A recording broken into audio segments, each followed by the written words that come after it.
Hi, I'm Steve Berry and I was big in the 90s. I mean, I'm no Guru Josh, but you might remember me from such TV programmes as, Top Gear. Yeah, do you remember? Bolder and, older. It's 30 years now. And it's my assertion that 30 years ago, the 90s was the last time that cars were really interesting. But when I say cars, I don't mean Lamborghinis and Ferraris and Aston Martins. I mean regular cars, the sort of cars that me and you might actually get to own and drive. Although having said that, I still get to drive all that cool stuff. Well, sometimes. And the reason I'm stood in front of what is now my home is because I don't want you to see the 90s car that I'm going to drive today just yet. Well, it's in the thumbnail, Steve. What's the thumbnail? You know, that picture at the beginning of the video? Oh, the one where I go, I bought the cheapest Rover in the UK and here's everything that's wrong with it. There, you can use that for the thumbnail. And that's where I live now. So I thought what I'd do is go back and drive those cars from the 90s. They're available, they're affordable, and unlike actual classic cars, they don't break in half and set on fire 50% of the time, which is what classic cars really do. So I emailed a few people and everyone thought it was a great idea. Here's an email from one of the biggest classic dealers in the north of England, because that's where we are. And they all said, Steve Berry's big in the 90s, great idea. I've got an email here from one of the biggest classic car dealers in the north, because we are in the north. Look, relics of our post-industrial what's-a-face. All shut down now, that, all gone. No, it's still in use, that. What, that's still working? Yeah. Look, mate, just go with the story, right? If I say something, just give me a freaking... I'm editing this. All right. Anyway, this email says, Steve Berry's big in the 90s, great idea. In stock right now, Steve, and available to you, it says there, a Lotus Carlton. Oh, nice. A Honda Integra Type R. Or a Porsche, yes, Porsche 911 Carrera 4. Whoa! Not Porsche then? No, Porsche. I blame 2 L's for that. Yeah, Quentin 2 L's Wilson. 2 L's. 2 L's, that's what we used to call him, 2 L's. He's got 2 L's in his name. He started saying Porsche, and before you knew what you were saying, Jeffrey Carlson and the others, they were all saying it as well.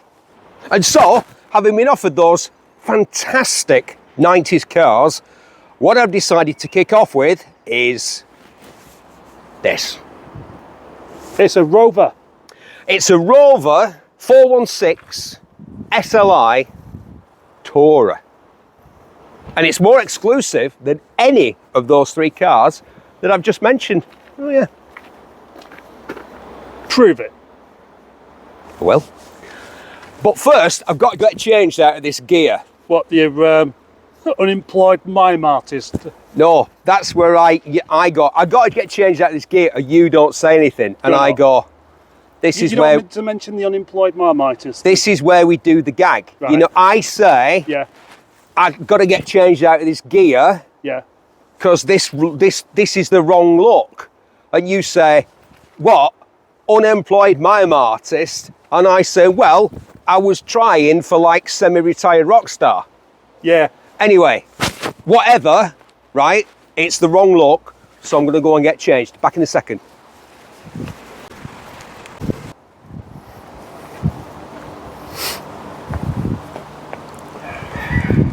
Right, I'm ready to drive a Rover 416 SLI Tourer. Not quite. You're not quite. What do you mean, not quite? I mean, you need something else. No, I've got the look. I've got the sensible trainers, the accommodating denim wear, no belt, button down. I'm not wearing the hat. Wear the hat. I'm not. We've discussed this. The hat will make me look silly. You look silly already anyway. Right, you happy now? Yes. Perfect. Do you know what? Having put the hat on, all of a sudden I feel very comfortable. My name could be Steve Elastine Berry. I'm that comfortable. That's almost funny. So, let's drive a 90s car and see just how terrible it is. But as it's not left-hand drive, I should probably come around that side, shouldn't I? Or I could do this. He was a really good guy. Lollipop Lady in Rochdale got knocked out. Can I tell you about normcore? Normcore is a fashion. It's in television, it's in movies, it's in music. Probably the most normcore person who's ever lived is Seinfeld. Not Jerry Seinfeld, the guy that wears really expensive suits and really expensive trainers and drives Porsches that are super round worth millions of dollars. The character Seinfeld from the 90s. A man who always looked like he'd put absolutely zero thought into what he was going to wear that morning. But the whole point of normcore is to take an enormous amount of effort to try and look as if you're not trying at all. So, sensible trainers, comfortable jeans, hoodies, button-down shirts, and a Rover 416 SLI Tourer automatic. The most normcore car on the planet. And you might be thinking to yourself, well, why on earth would I want to look like that? Well, because some people have given up on cool. Oh, you think you're cool in your purple Lamborghini, do you? Well, you're not. You're not, mate. Do you like it then, Steve? Yeah, I do.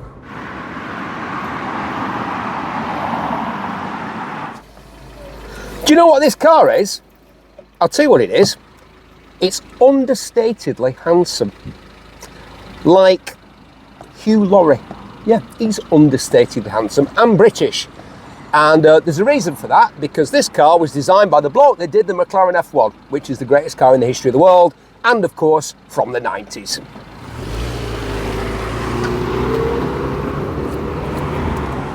Like me, you probably worry that you're not eating enough biscuits. Well, worry no more. World of Biscuit is here. Now, I've run my blood work and the results are in. Significant biscuit deficiency. World of Biscuit is an affordable monthly subscription that sends you a different biscuit every day. Here it is. I wonder what it's going to be. Let's find out.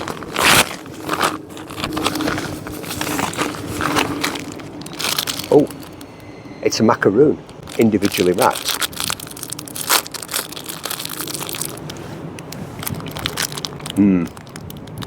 Moist. And tomorrow, it'll be a different biscuit. Wave au revoir to your biscuit worries with World of Biscuit. Now back to the car. So the 400 series of Rovers encompass most of the greatest decade. The Mark 1 ran for the first half, the Mark 2 for the second half. They didn't make a touring version of the Mark 2. And I don't think the Mark 2 looked as distinctive as this one. It's quite a handsome car. Honda had the rights for the Mark II 400 estate, that's why. Well, Rover weren't allowed to make it. People always talk about the Alfa Romeo Arna, and they make that joke, don't they, that it had Japanese styling and an Italian engine and electrics. But this is the good version of the Alfa Romeo Arna, because the engine is Japanese, and the engine is better than that. It's a Honda. The greatest engineering in the world of internal combustion is Honda. I will brook no argument. You can bring your Mercedes-Benz, whatever, Honda engineering, you can't beat it. And this is the one, the 416 SLI, with the 16-valve, 1.6, 110 horsepower, Paul? 109. Something like that? 109, all right. And of course it's an automatic, just to make it even less exciting. It's quite a willing little motor, and you can manually shift gears down here if you feel so inclined, but I'd just rather sort of sit back in this lovely, comfortable, not exactly figure hugging, it's more like the sort of chair that you'd settle down in for an episode of Antiques Road Trip. You know, cup of tea. Cup of tea. Well, it's hardly Recaro, is it? Come on, there's plenty of padding here. Yeah. Exactly what this is a car. Padding right now. That's why most of these Tourers, and the Tourer is super rare. Most of them went to Japan, where it was sold as, get this, a compact luxury vehicle. So you're thinking, Why would you have bought this instead of an Astra or an Escort? Well, I think this is a cut above an Astra or an Escort. We've got powered mirrors, powered windows in the front, a powered sunroof. We've got these lovely velour seats. We've got an automatic gearbox. This is a car who knows its customers. Don't forget to mention the wood bits. And that's real wood, by the way. It is real wood. Here's a car who knows what it is. It's like my outfit. It's practical, it's comfortable, and it doesn't scream, look at me, I'm so great. I'll tell you what this car says. It says the same thing as my outfit here. It says, I don't have to try too hard, because do you know what? I've got hidden depths. Oh yeah, this car's got hidden depths.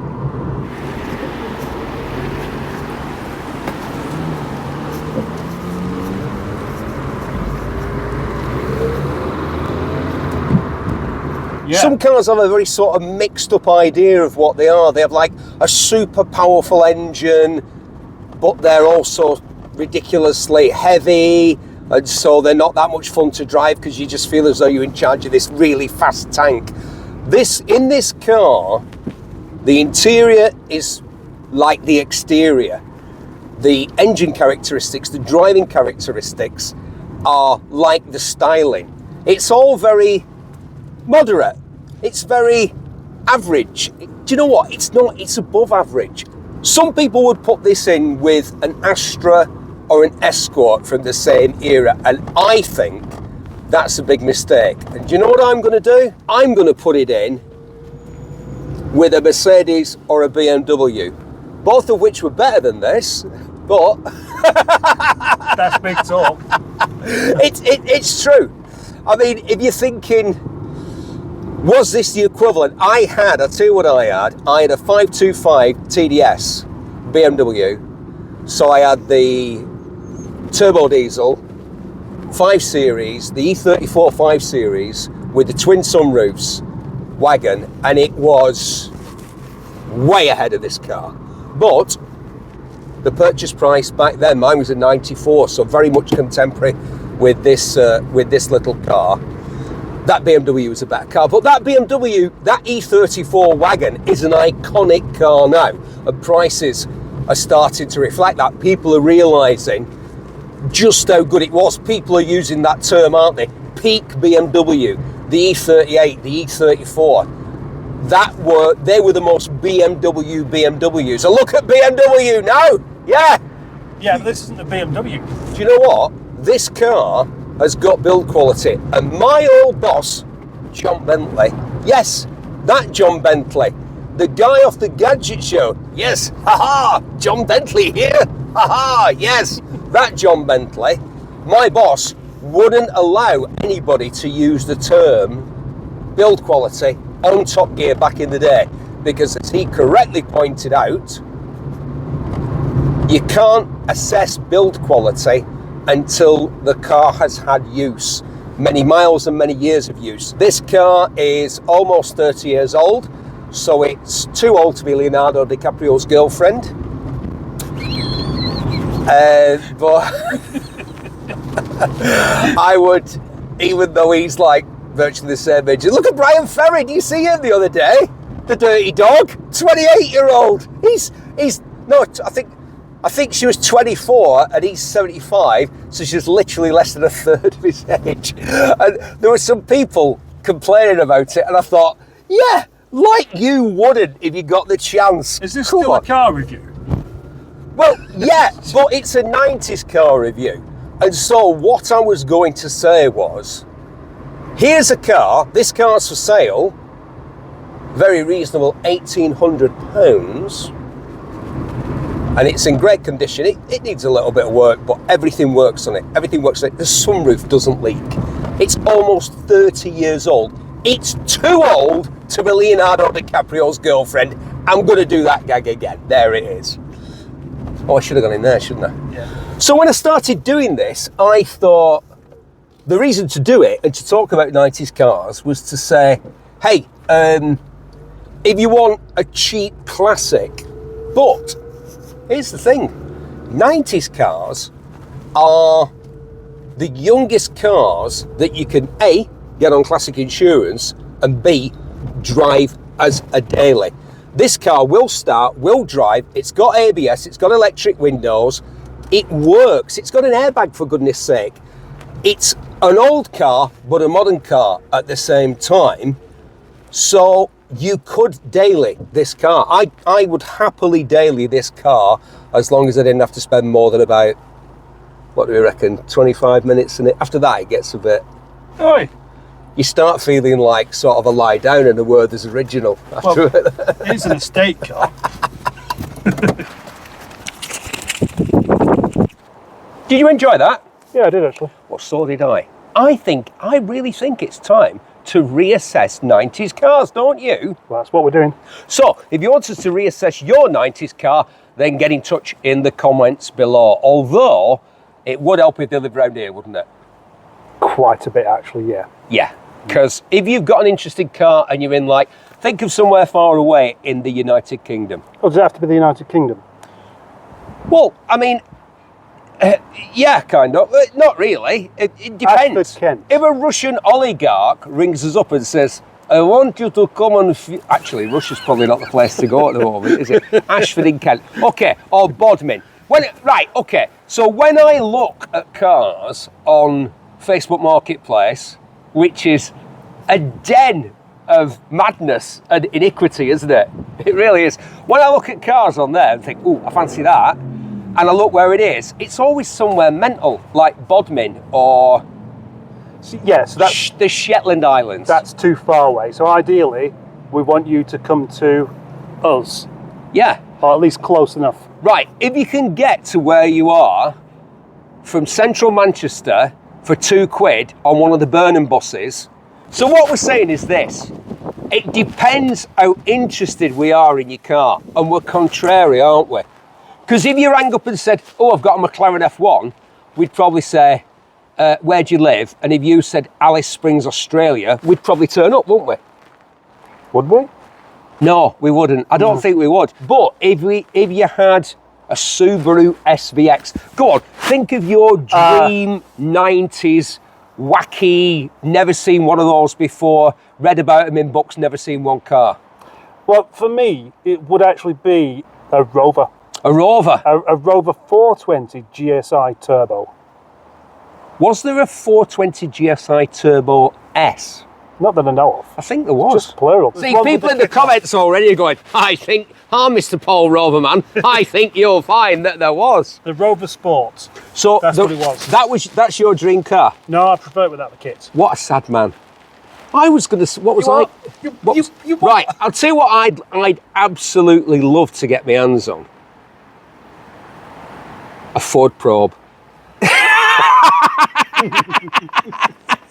But absolutely maxed out, fully specified, everything on it, a Ford Probe. Because when's the last time you saw one? Well, we'll get about more as we go along. So get in touch with us in the comments below, and who knows, your car could be big in the 90s. Couldn't it? It could. Yeah. You could that. That's a wrap.